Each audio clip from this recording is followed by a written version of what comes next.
नया क्वेश्चन देखते हैं। माल व रोकड़ से व्यापार प्रारंभ किया। 50,000 रोकड़ है और माल जो है 20,000 है। बिजनेस हम स्टार्ट कर रहे हैं कैश और गुड्स से। सबसे पहले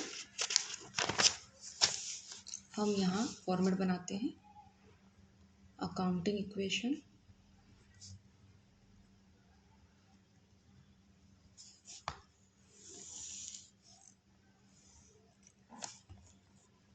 ट्रांजैक्शंस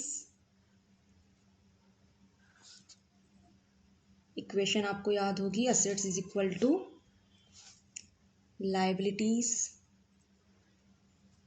प्लस कैपिटल।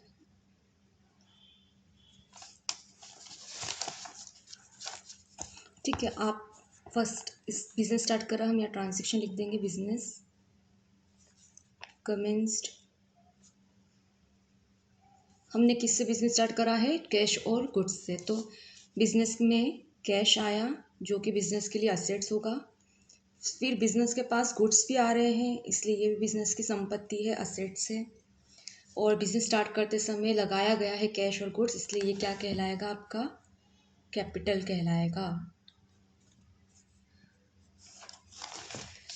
तो कैश कितना आया? 50,000 और गुड्स कितना आए हैं? 20,000।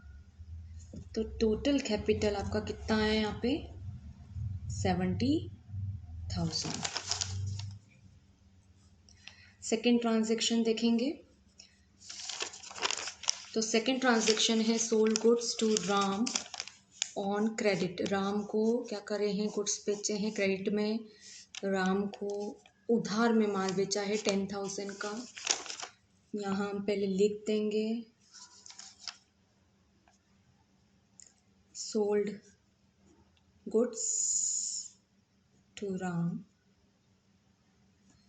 तो हमने अब यहाँ राम को जो है क्रेडिट में माल बेचा है। कैसे बेचा है? क्रेडिट में। तो यहाँ कैश तो आएगा नहीं क्योंकि गुड्स बेचे लेकिन हमको कैश रिसीव नहीं हुआ। बिजनेस में गुड्स बेचे हैं लेकिन क्रेडिट में बेचे हैं तो उसको कैश रिसीव नहीं हुआ है, इसलिए कैश में कोई इफेक्ट नहीं आने वाला है।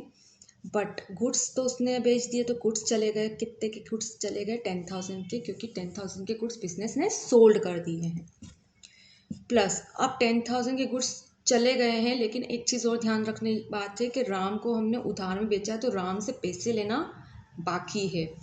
मतलब बिजनेस जो है राम से 10,000 के गुड्स ने बेच दिए, लेकिन आगे जाके फ्यूचर में वो 10,000 रुपीज़ राम से क्या करेगा? लेगा। तो राम कौन हुआ? जिससे पैसे लेना बाकी होते हैं और जिसको उधार में माल बेचा जाता है उस इंसान को क्या कहते हैं? डेटर कहते हैं, देनदार कहते हैं।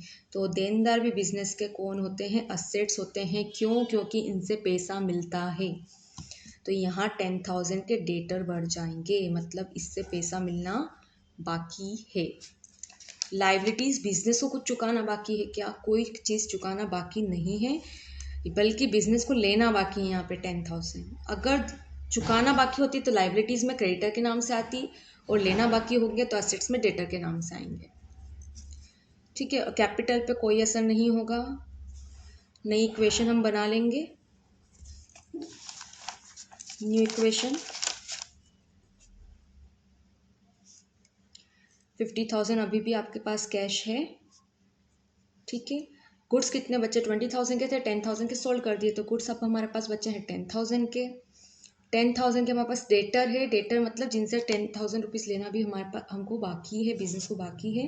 यहाँ ज़ीरो लगा देते हैं। लायबिलिटी फ़िलहाल कुछ नहीं है और कैपिटल अभी भी कितना है?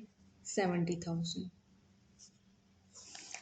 आप चेक कर लीजिए, बराबर होना चाहिए। 70,000 कैपिटल आ रहा है और यहाँ पे असेट्स टोटल भी कितने हो रहे हैं? 70,000। मतलब अभी तक हम क्वेश्चन को सॉल्व करेक्ट कर रहे हैं। थर्ड ट्रांजैक्शन देखेंगे।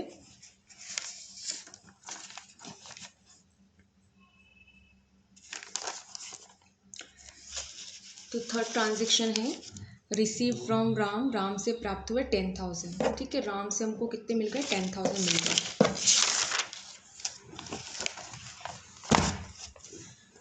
तो अब सिंपल सी बात है, यहाँ पे पहले हम ट्रांजैक्शन लिख देंगे रिसीव्ड फ्रॉम राम। राम से प्राप्त हुए। 10,000 मिले हैं तो ऑब्वियसली कैश आपका क्या हुआ, आया है। तो यहाँ 10,000 का कैश हम क्या कर देंगे, प्लस कर देंगे, ठीक है। और गुड्स पे कोई अभी अफेक्ट नहीं हुआ पड़ा है क्योंकि ना गुड्स गए हैं ना गुड्स आए हैं, ठीक है। लेकिन डेटर क्या हो जाएंगे, 10,000 राम से लेना बाकी था, हमारा यहाँ डेटर कौन था, राम ही था, जिससे 10,000 लेना बाकी था। लेकिन अब वो 10,000 क्या हो गए, मिल गए हैं। तो ये जो डेटर है ये क्या हो जाएंगे, कम हो जाएंगे। तो ये डेटर जिनसे 10,000 लेना बाकी था उनसे पेमेंट मिल गया, इसलिए हम इनको क्या कर देंगे, माइनस कर देंगे। कुछ भी देना बाकी नहीं है बिजनेस को। और कैपिटल अभी भी कितना है, कैपिटल पे भी कोई, इस ट्रांजेक्शन में कैपिटल पे कोई अफेक्ट नहीं पड़ेगा। नई इक्वेशन बना देंगे फिर से। तो देख लीजिए 50,000 कैश था, 10,000 राम से मिल गए, तो अब टोटल कैश हो गया 60,000 प्लस 10,000 के जो गुड्स है अभी भी बचे हुए हैं, प्लस जो डेटा था जिससे पैसे मिलने बाकी थे 10,000 उसने दे दिया पेमेंट, तो 10,000 हमने माइनस कर दिया। मतलब आप कुछ भी लेना बाकी नहीं है आपको राम से, इसलिए ज़ीरो। 10,000 से 10,000 माइनस करने के बाद ज़ीरो लाइबिलिटीज़। और कैपिटल अभी भी कितना है, 70,000। चेक कर लीजिए, 70,000 कैपिटल है और 70,000 हमारे असेट साइड भी आ रहा है। मतलब क्वेश्चन क्या है, एकदम करेक्ट है।